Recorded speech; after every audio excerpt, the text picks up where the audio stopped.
He's been cast as the villain for centuries, a fiery tyrant with horns, ruling over the damned from a throne of bones, cloaked in smoke and vengeance. But that's not the Hades the Greeks knew. He wasn't evil or cruel. He didn't burn sinners or torment souls. Those jobs belonged to others, to the Furies, to the judges of the dead, to the more shadowy figures of the underworld. Hades simply ruled, not with wrath or pride, but with order and silence. He didn't seek worship or meddle in mortal affairs. He wasn't loved, but he was respected, feared as well, but only because death itself is feared. The end is always terrifying, no matter how gently it arrives. He was the first to fall into darkness when the cosmos was divided, and he embraced it. Rather than seeing it as a punishment, he saw it as a necessity. While others chased glory and power, he took the one realm no one else wanted and gave it structure. This is the story of Hades, the god of the dead and the lord of the underworld. Before the world knew Olympus, it belonged to the Titans, ancient forces that ruled the cosmos in a time when chaos and power went hand in hand. Among them stood Cronus, the Titan of time, and Rhea, his queen. It was from them that the Olympians were born. Hades was their fourth child, but Cronus, gripped by fear of a prophecy that one of his children would one day overthrow him, swallowed each of them whole the moment they were born. Hades never saw the sky, never felt the earth beneath his feet, only darkness. Alongside his siblings, he remained trapped in the stomach of his father, silent and suspended in time. It wasn't until the birth of Zeus, the youngest, that things began to shift. Hidden away and raised in secret, Zeus returned when the time was right, and with the help of Mus, forced Cronus to disgorge his brothers and sisters. Hades emerged fully grown and reborn into a world he had never truly seen. That experience, being devoured, buried, and then returned, shaped him in ways the myths never spell out but always imply. He knew confinement, he knew silence, and he would carry that with him forever. As the Olympians began to establish their place in the world, the time came for them to challenge the old order. The war that followed, the Titanomachy, would be long, brutal, and full of shifting alliances. Hades played a pivotal role in that war, but we'll come back to that later. For now, what matters is this. When the war ended and the Titans were cast down, the world was divided. Zeus claimed the skies, Poseidon took the seas, and Hades was given dominion over the realm beneath the earth, the world of the dead. It wasn't a reward or a punishment, it was necessary, and so, Hades descended. There were no cheers, no temples, no parades, only a throne in the dark and the weight of eternity. To understand Hades, you can't just look at the underworld, you have to look at his family, the gods who ruled the world above, the ones he rarely stood beside, and the one woman who stood beside him. His siblings were Zeus, Poseidon, Hera, Dia, and Hestia, a divine bloodline that spanned every corner of existence. Sky, sea, earth, hearth, marriage, harvest, and death. Each sibling carved out a realm or role that matched something essential, and Hades, whether by fate or lot, was the one tied to the end of all things. His relationship with Zeus and Poseidon was complicated. They weren't enemies, but they weren't close either. They ruled their own domains, and rarely did their paths cross. Zeus had the sky and the throne on Olympus. Poseidon held the sea, the storms, and the fury of earthquakes. Hades, he ruled the dead, and he ruled them alone, while his brothers often meddled in mortal lives, waged wars, and chased women across the earth. Hades remained in his realm. He didn't visit Olympus often. He wasn't part of the petty squabbles, the politics, the seductions, or the spectacles. He was removed, not because he was lesser, but because he simply didn't care for any of it. But if there was one bond that defined him, it was his connection to Phallene. Prophane was the daughter of Dia, goddess of the harvest, which also made her Hades' niece. Their union wasn't born from a chance meeting or mutual flirtation. It was arranged in secret with the approval of Zeus and without the consent of Dia or Phallene herself. But that's a story for another chapter. But what matters here is that Phallene didn't stay a prisoner. She became a queen, and in time, she would rule the underworld beside Hades as an equal. Not a side piece, not a shadow, but a queen in full. Hades was faithful to her, one of the only major male gods in Greek mythology who didn't have a string of lovers or illegitimate children scattered across the world. There are whispers about nymphs like Minthe and Luce, fleeting relationships that never became more sparse, but there was never a Hera to his Zeus, no dozens of affairs to unravel. Hades was many things, but he was never unfaithful. Outside of Olympus, Hades had a court of his own.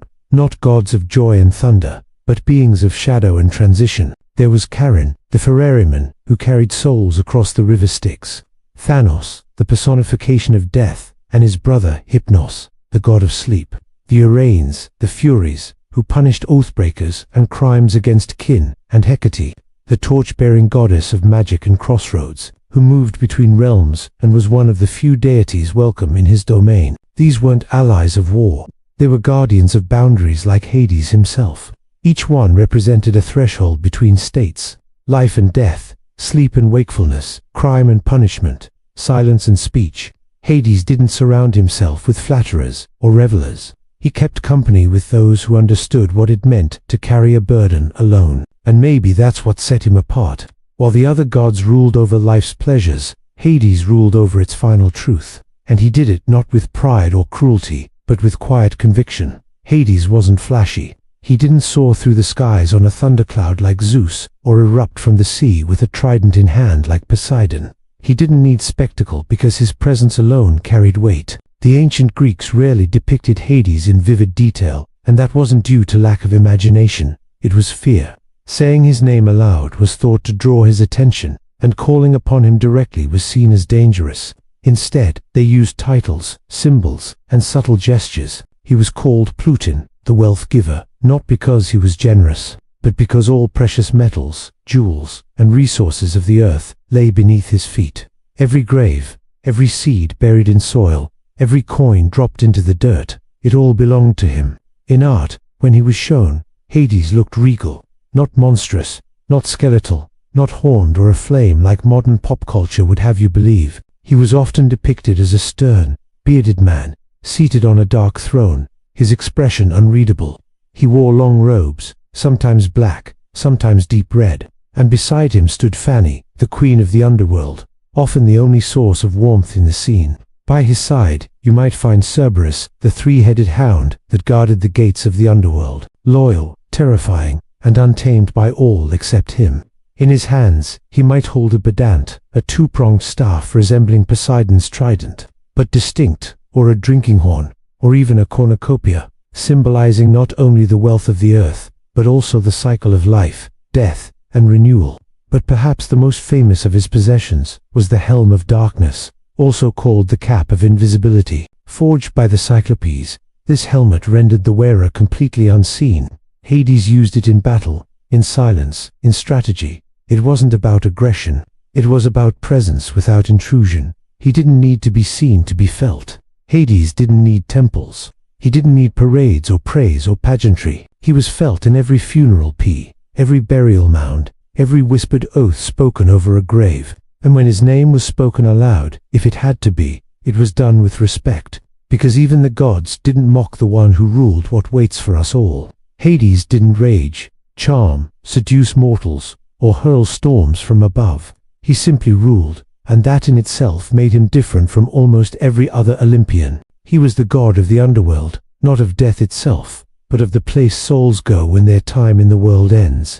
The Greeks were careful about that distinction. Death had a name of its own, Thanos. Hades didn't reap lives. He received them. He didn't decide when people died. He decided what happened afterward. His realm was one of law, order, and permanence. Souls entered, and unless the gods intervened, and they rarely did, those souls stayed. Hades maintained the balance between the living and the dead. He made sure that no mortal could cheat death, and no shade could slip back into the world of the living without consequence. This wasn't cruelty. It was structure. It was duty. His personality reflected that. Hades was stern, unyielding. He didn't bend to emotion or impulse. He wasn't known for bursts of wrath like Zeus, or bitter vengeance like Hera. He didn't charm like Apollo or deceive like Hermes. He was steady, often cold, sometimes distant, but never careless. In fact, he was one of the few gods who rarely acted out of pride. His decisions were deliberate. He didn't meddle in human affairs unless absolutely necessary, and when he did, it was with restraint. Even in myth, there are very few stories where Hades takes center stage. That silence is telling.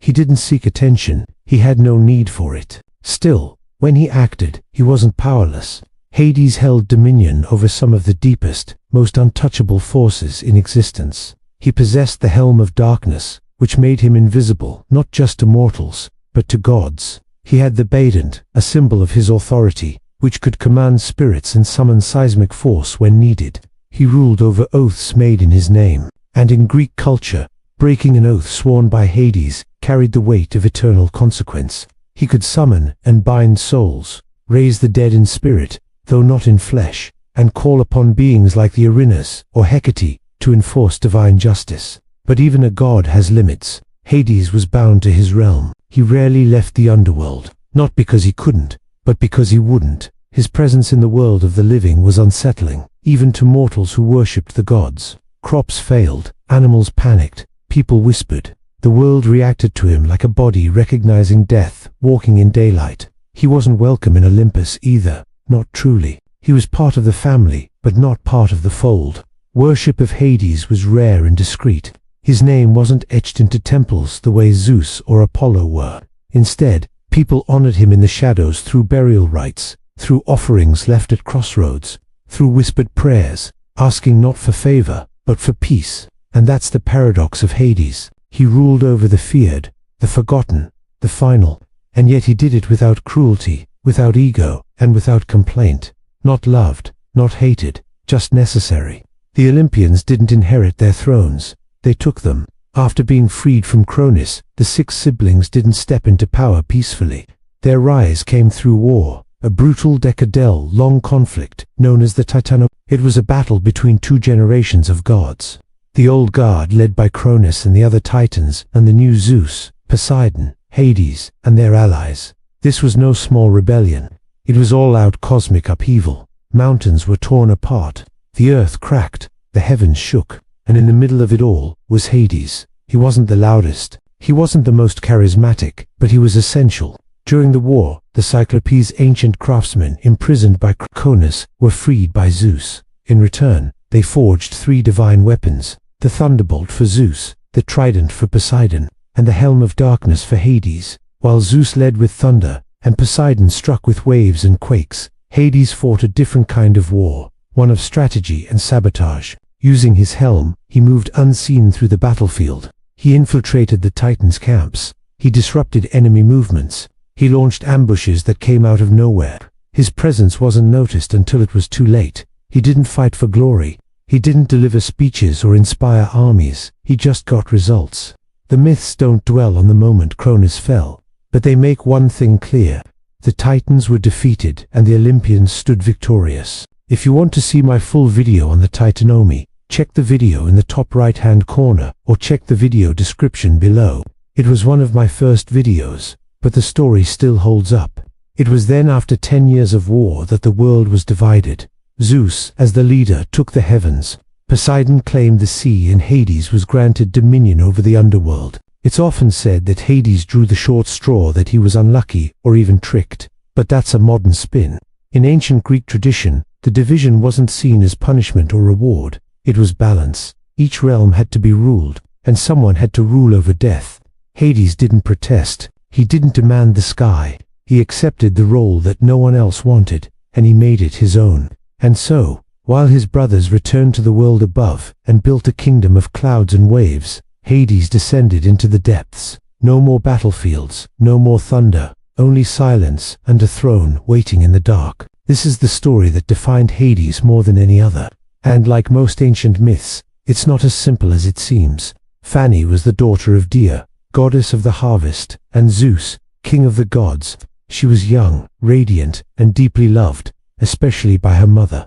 Dia kept her close, sheltered, untouched by the chaos of Olympus or the desires of other gods. But Hades saw her. Whether it was love, longing, or the loneliness of his shadowed throne, he wanted her to be his queen. He didn't ask Dia. He didn't court Fanny. He went to Zeus, Fanny's father, and got his approval in secret. Then one day, as Fanny picked flowers in a field, the earth split open. From the chasm rose Hades in his black chariot, pulled by immortal horses. He seized her, vanished into the ground, and the world closed over them. It was sudden, shocking, and silent. Dia searched the earth endlessly for her daughter. No one spoke, and no one helped. Days turned into weeks weeks into months. Crops withered, fields died, famines spread. The goddess of the harvest had withdrawn her gifts, and humanity began to suffer. Eventually, Dea learned the truth, and she was furious. She confronted Zeus, and when he didn't act, she threatened to destroy all life, unless her daughter was returned. The balance of the world teetered on collapse, and finally, Zeus relented. But there was a problem. While in the underworld, Fanny had eaten 6 seeds of a pomegranate, a symbolic act that bound her to that realm. According to divine law, anyone who tasted the food of the dead could never fully leave. So, a compromise was struck. For part of the year, Fanny would return to her mother. The earth would bloom, crops would grow, warmth would return. But for the other part, she would descend back into the underworld as queen, and when she did, Dea would mourn. The fields would fall silent, winter would come. That was the cycle. Life and death, growth and decay, spring and winter. The myth has been retold for centuries as a story of seasons. But underneath it is something more complicated. Some versions paint Hades as a villain, stealing an innocent girl. Others hint at something else. That Fanny grew into her role, claimed her crown, and chose to return. She wasn't just a captive, she became a force. As queen of the underworld, she wasn't submissive. She judged souls, issued commands, and ruled beside Hades with equal authority. No longer just the daughter of Dea, she was her own goddess, split between worlds, and Hades. He was faithful to her. He didn't parade lovers, he didn't seek replacements. He shared his realm, his silence, his burden, his eternity with her. The myth of Fanny and Hades isn't clean. It isn't romantic exactly, but it isn't one-dimensional either. It's a myth about transition, about growing up, about stepping into power even when the path there is dark. And in the stillness of the underworld, 2 gods ruled together, not in chaos or cruelty, but in balance. There are few stories in Greek mythology as tragic or as human as the tale of Orpheus and Eurydice. Orpheus was no warrior, no king. He was a mortal, a poet, and a musician whose music could move even the stones to tears. He loved a woman named Eurydice, and she loved him back. But their time together was brief. On their wedding day, she was bitten by a serpent and died. Just like that, she was gone, taken from him by fate, pulled into the realm ruled by Hades and Fanny. Most mortals would have wept, accepted, moved on, but Orpheus refused. Armed with nothing but his lyre and his grief, he descended into the underworld alive, something few had ever done. He crossed the rivers of the dead, faced Cerberus, braved the shadows. And when he finally stood before Hades and Fanny, he didn't beg, he played, and the underworld listened. Even the Furies, beings forged from vengeance, wept. Cerberus lay still, the rivers paused, and for a brief moment, even Hades, the unshaken king of the dead, was moved. Hades and Fanny granted him something no mortal had ever been given, a second chance. Eurydice would be returned to him. She would follow him out of the underworld. But there was one condition. He must walk ahead of her, and he must not look back. Not once, until they both reached the world of the living. It seemed simple, and so he walked step by step, song by song. The path was long, dark, quiet. He heard nothing behind him, no breath, no footsteps, just silence. He doubted, he feared, and just before they reached the edge, just before the light broke through, he turned and she vanished. Hades had kept his word, Orpheus had not. There were no second chances after that. Eurydice was lost forever. Orpheus returned to the world above alone. It's a story told often in poetry, in music, in tragedy. But what it reveals about Hades is worth noting. He didn't mock Orpheus. He didn't punish him beyond the terms they had agreed to. He gave him a chance. Rare, unheard of, divine. But Hades was not a god of compromise. He ruled a world of rules, of boundaries, of endings that could not be undone. And when Orpheus broke the one condition he had been given, Hades didn't lash out. He simply let the silence return, because in his realm, promises matter, and nothing, not even love, is stronger than fate. Some men try to outwit death, but in the world of the gods, that never ends well. Sisyphus was the king of Corinth, a man so clever, so cunning, that even the gods grew wary of him. He lied, he cheated, he broke sacred laws, and most unforgivable of all, he tricked Thanos, the personification of death. It began with a chain. Thanos had been sent by Hades to claim Sisyphus's soul. But Sisyphus, always thinking 2 steps ahead, had other plans. He flattered Thanos, distracted him, and then snapped iron shackles around him. For a time, death itself was bound. No one died, battles raged, and soldiers fell.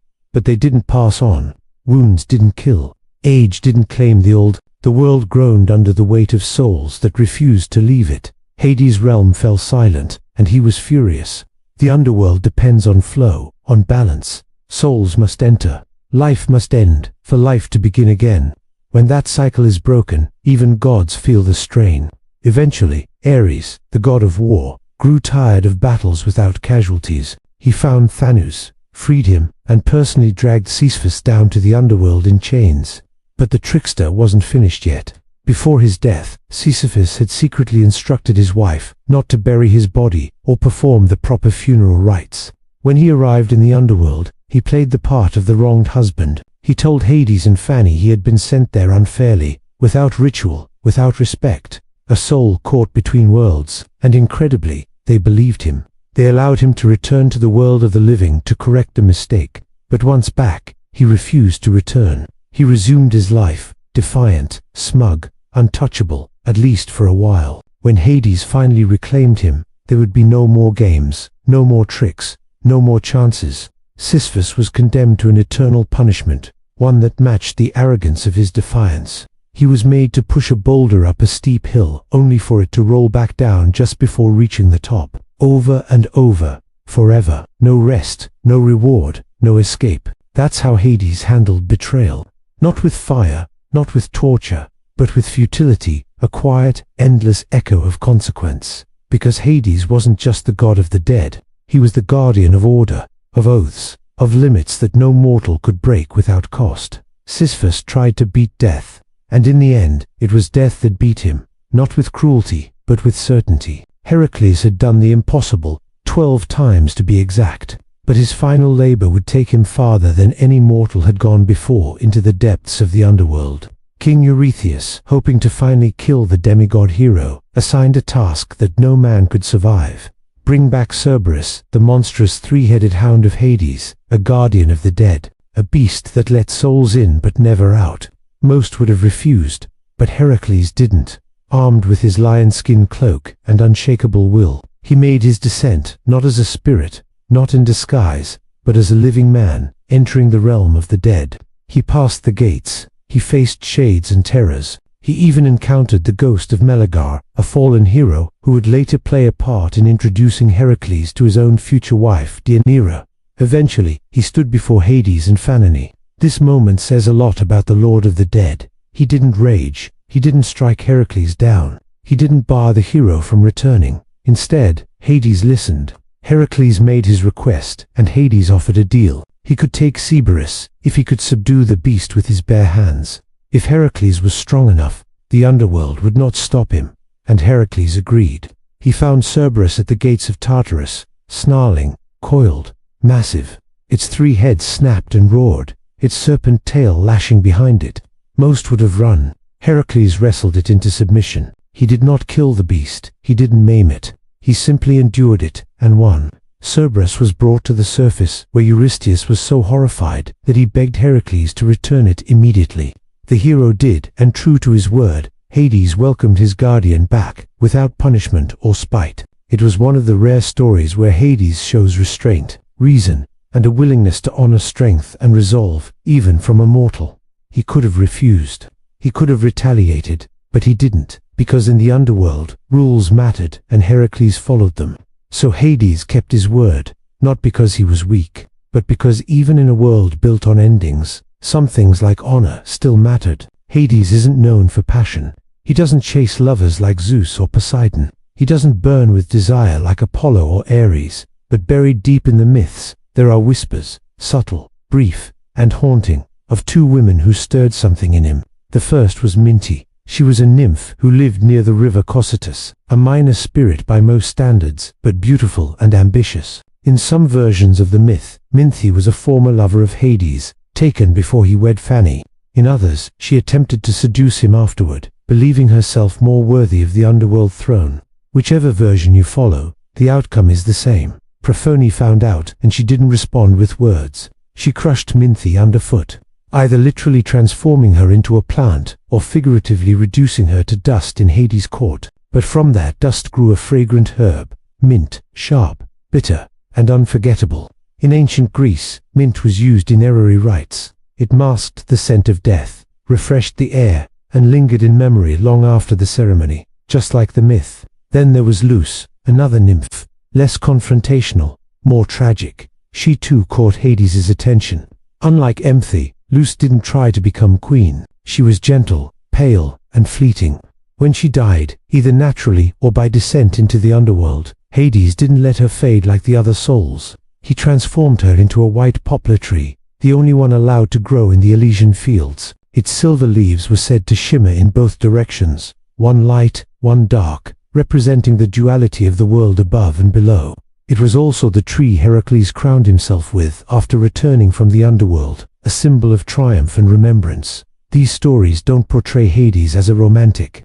They don't turn him into a tragic lover or a desperate suitor, but they do reveal something rare in Greek mythology, a god who loved without domination. He didn't imprison these women, he didn't curse them, but when love ended, whether by jealousy, fate, or death, he let memory remain. Empathy became a scent, Luce became a tree, both rooted in his realm, forever part of the landscape he ruled, quiet, subtle, eternal, like Hades himself. Not every fool in Greek mythology was punished by Zeus. Some made the mistake of challenging Hades and learned why no one escapes his realm. Theseus and Periat House were heroes, brave, bold, and wildly arrogant. After abducting Helen of Sparta when she was still a child, planning to make her Theseus's future bride, the two decided to take things even further. They would kidnap a goddess, not just any goddess, Fani, queen of the underworld. They convinced themselves it could be done. After all, they were demigods, sons of kings, champions of mortals. Who could stop them? They descended into the underworld with confidence. But Hades was already waiting. He welcomed them with open arms, offered them hospitality, a seat at his table, and when they sat, they were trapped instantly. The moment they touched the chair of forgetfulness, their bodies froze, their minds dulled. They could not stand, they could not speak, they could not move. They were bound not with chains but with oblivion. Days passed, years. They were left in the underworld, half alive, fully aware of their mistake. Time crawled forward. Hades did not speak to them again. Eventually, Heracles descended into the underworld during his 12th labor. When he encountered Theseus, he recognized him and attempted to lift him from the cursed seat. Theseus rose barely, though the earth still clung to him. Puritaus, however, could not be freed. Hades had claimed him forever. This myth isn't long. It isn't filled with monsters or battles or divine wrath, but it says everything about Hades' character. He didn't strike down the intruders. He didn't scream or roar or summon fire. He simply waited, watched, and let them seal their own fate. Say the name Hades today, and most people picture a villain. Flaming hair, a silver tongue, a temper like fire. Disney's Hercules made him a fast-talking underworld con artist. Video games turn him into a demonic boss.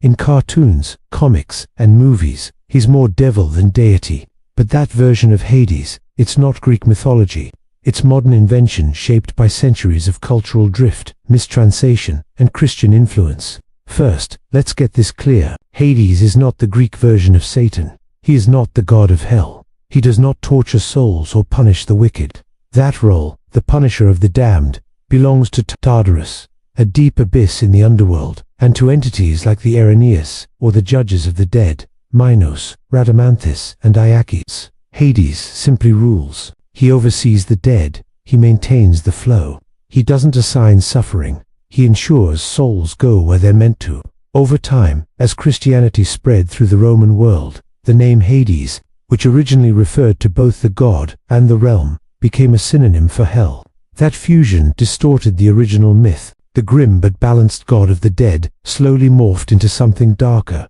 more sinister, and modern pop culture ran with it. From anime and comic books to animated films and action games, Hades is often cast as the villain, the god in the shadows, plotting, scheming, challenging the good gods of Olympus. But in the actual myths, Hades rarely shows interest in Olympus at all. He doesn't fight for power. He doesn't rebel. He doesn't even participate in the chaotic infighting of the other gods. He stays in his realm. He rules what others fear to face, and unlike many Olympians, he keeps his word. The Greeks didn't love him, but they didn't hate him either.